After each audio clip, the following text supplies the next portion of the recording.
The violence that we're seeing at this time definitely feels like it's evolving, it's growing, it's ramping up, and it is.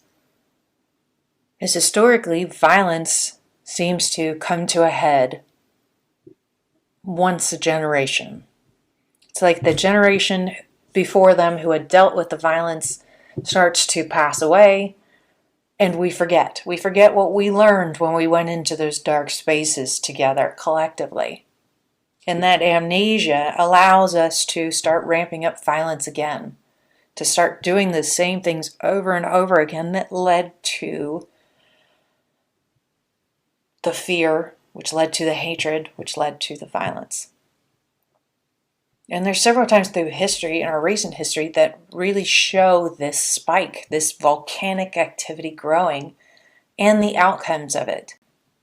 People felt that they had lost their identity, that they'd lost their stability, that their government wasn't there for them, that the structures that had been in place were not serving them, which elevated violence again in the 1930s, leading up to the Second World War.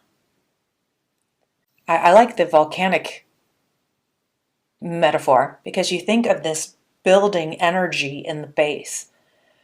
And as you feel your loss of money, your loss of systems, that nobody's seeing you, the government's not taking care of you, they're not listening to you, work is not giving you what you feel you need, your family is in fear, you are in fear, and it just starts to build up to this precipice, to the tip of the volcano, when it will explode.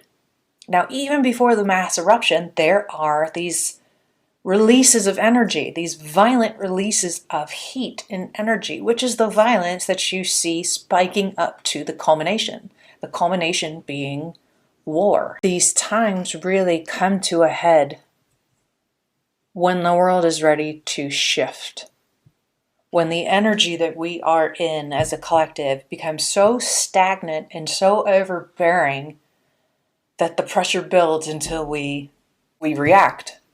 We act in fear, we act with hate.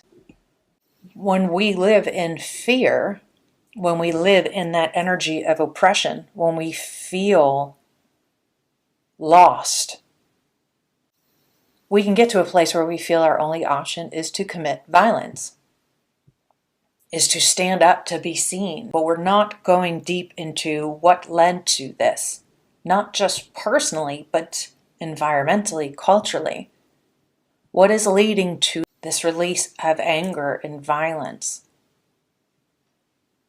What is the disconnect that these people are feeling that are leading them to radicalize? What isolation? What identity crisis? What are they feeling that led them to do these things? We often don't want to go there because by knowing, we have to see them. We have to see them as a human, as a soul having a human experience. And that we tend to think that that is justifying, that is us accepting their violence. And those two things are not mutually exclusive. By knowing their stories, it's harder to dismiss them. There is definitely acceptance that comes there, but it's not acceptance of the violence, it's acceptance of the story that gets all of us to this present moment. All of this angst, all of this fear, it leads to that boiling over. When you start to lose trust in the system around you, when you start to lose faith in yourself, when you start to feel like the world is against you, there are physiological and nervous systems reactions to that suppressed, overwhelming emotions.